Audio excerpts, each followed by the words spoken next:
नमस्कार, मैं हूं सुधीर चौधरी और डीएनए में आपका स्वागत है। आज पूरा देश आक्रोशित है, गुस्से में है और प्रतिशोध की ज्वाला में जल रहा है, जबकि सरकार और सिस्टम बार बार एक ही शब्द को रिप्ले कर रहे हैं और वो शब्द है कड़ी निंदा।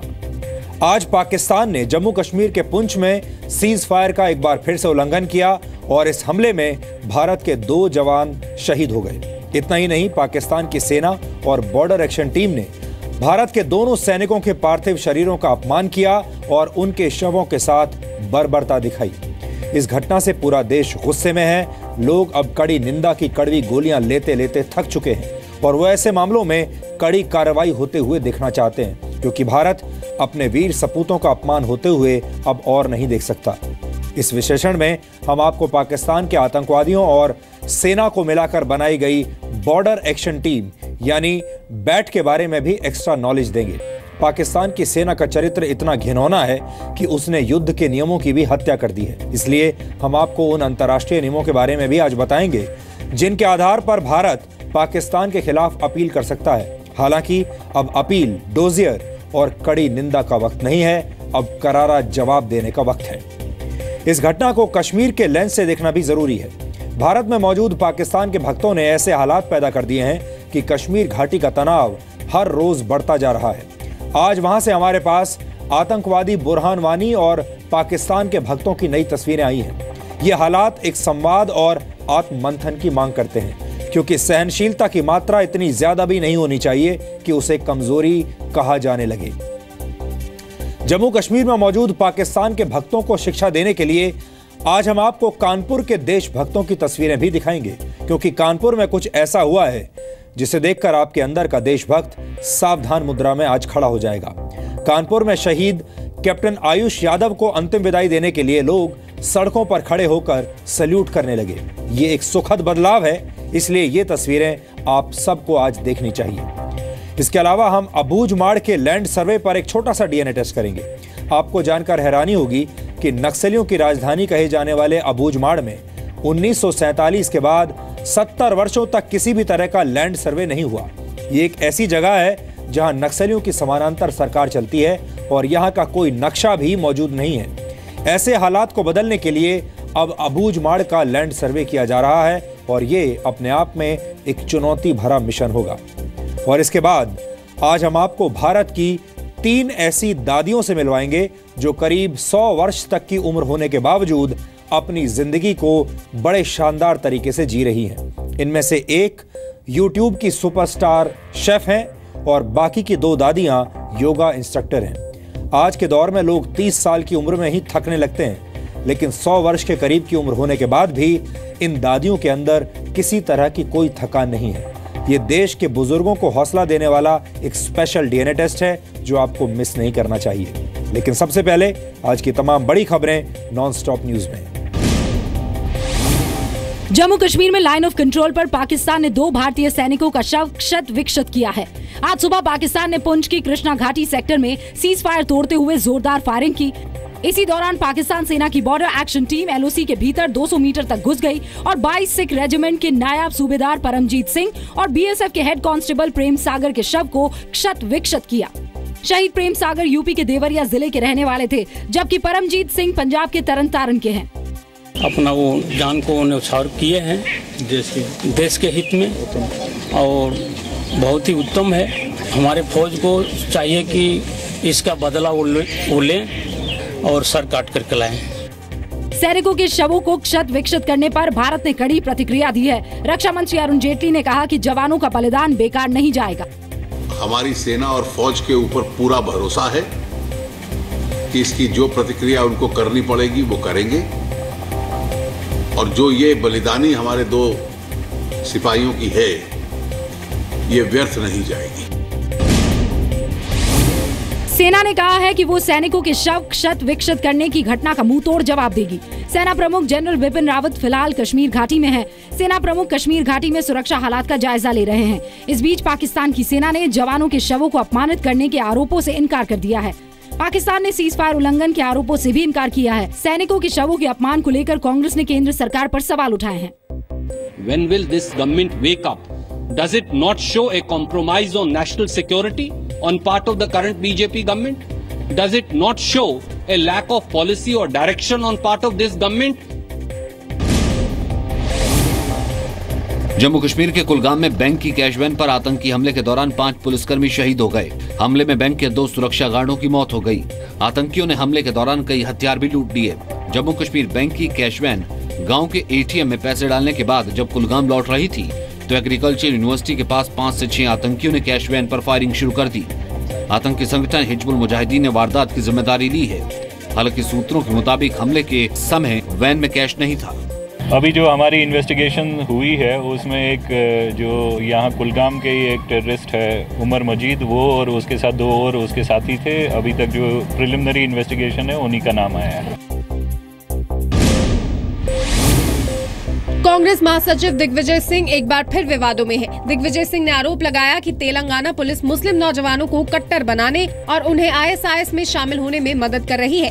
दिग्विजय ने ट्वीट कर कहा कि तेलंगाना पुलिस ISIS की फर्जी साइट बनाकर मुस्लिम युवकों को बहका रही है। इस मामले में उन्होंने तेलंगाना के मुख्यमंत्री के चंद्रशेखर राव के इस्तीफे की मांग भी की। तेलंगाना पुलिस ने दिग्विजय के आरोपों से इनकार किया है, जबकि राज्य के उप मुख्यमंत्री MM अली ने दिग्विजय को राजनीति छोड़ने की सलाह दी।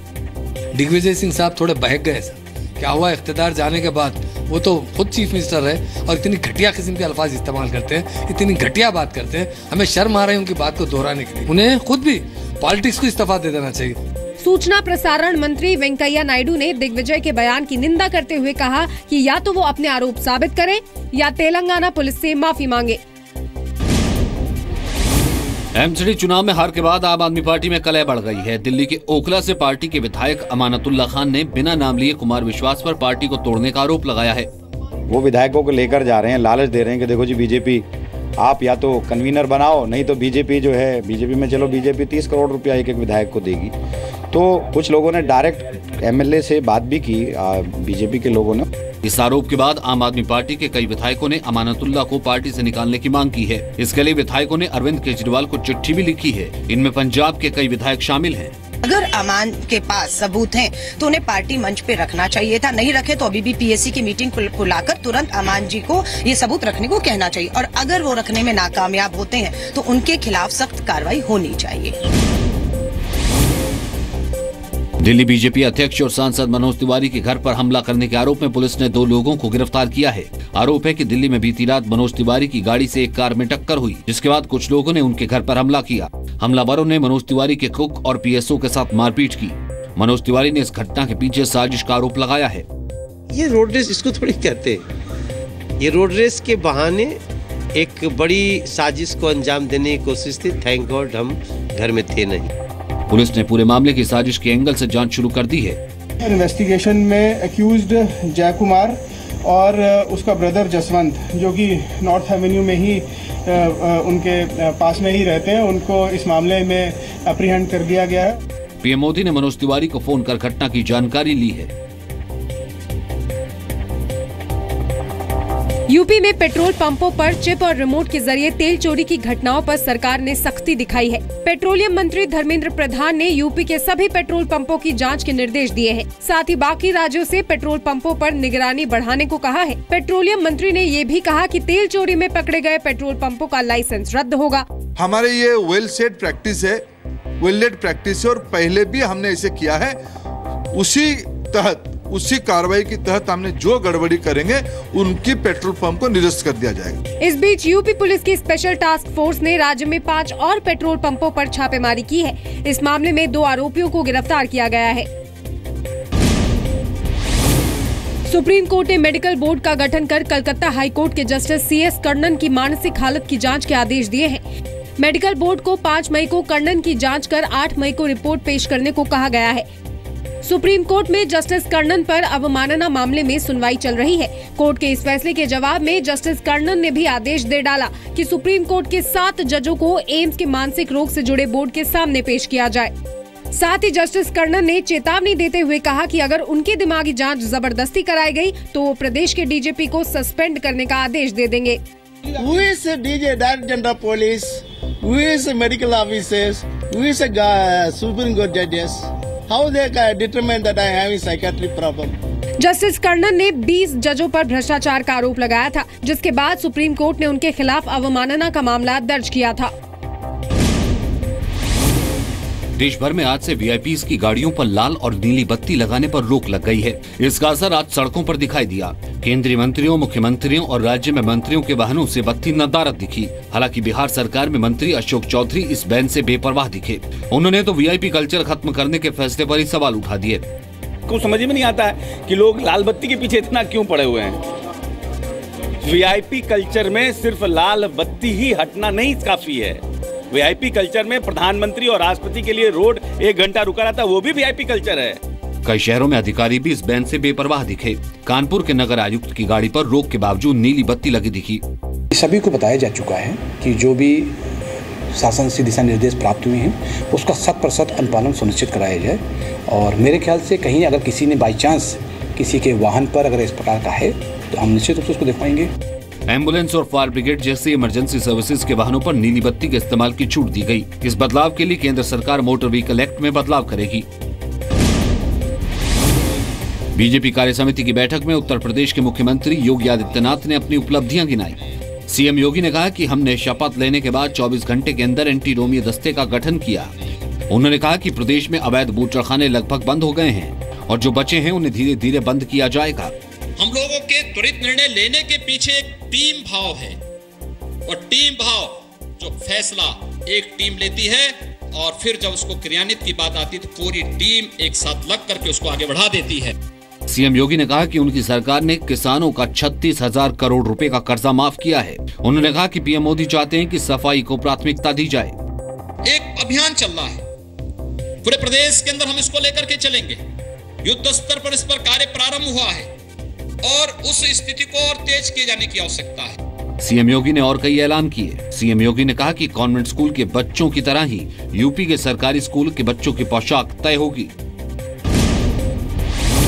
भारत ने कश्मीर मुद्दे पर पाकिस्तान के समर्थक माने जाने वाले देश टर्की के सामने सीमा पार से फैलाए जा रहे आतंकवाद का मुद्दा उठाया। आज दिल्ली में प्रधानमंत्री नरेंद्र मोदी और टर्की के राष्ट्रपति एर्दोआन के बीच द्विपक्षीय मुलाकात में आतंकवाद को भारत और टर्की दोनों देशों के लिए चिंता का विषय बताया। साझा बयान में पीएम ने कहा कि भारत और टर्की आतंक को पनाह देने वाले देशों के खिलाफ एक्शन लेने से पीछे नहीं हटेंगे। The terrorist networks and their financing and a put to a cross-border movement of terrorists. वहीं टर्की के राष्ट्रपति ने कहा कि उनका देश आतंकवाद के खिलाफ लड़ाई में हमेशा भारत के साथ है। अवैध तरीके से हथियार और जानवरों की तस्करी के आरोपी नेशनल शूटर प्रशांत बिश्नोई का पासपोर्ट जब्त कर लिया गया है। शनिवार को मेरठ में प्रशांत बिश्नोई के घर छापेमारी की गई थी, जहां से 100 से ज्यादा विदेशी हथियार और 2 लाख से ज्यादा कारतूस जब्त किए गए। छापेमारी के बाद से ही प्रशांत फरार है। इस बीच तस्करी के आरोप में दिल्ली के IGI एयरपोर्ट से गिरफ्तार तीनों आरोपियों अमित गोयल, अनिल और स्लोवानियन नागरिक बोरिस को 14 दिन की न्यायिक हिरासत में भेज दिया गया है। इनसे मिली जानकारी के बाद ही मेरठ में रिटायर्ड कर्नल के घर छापा मारा गया था।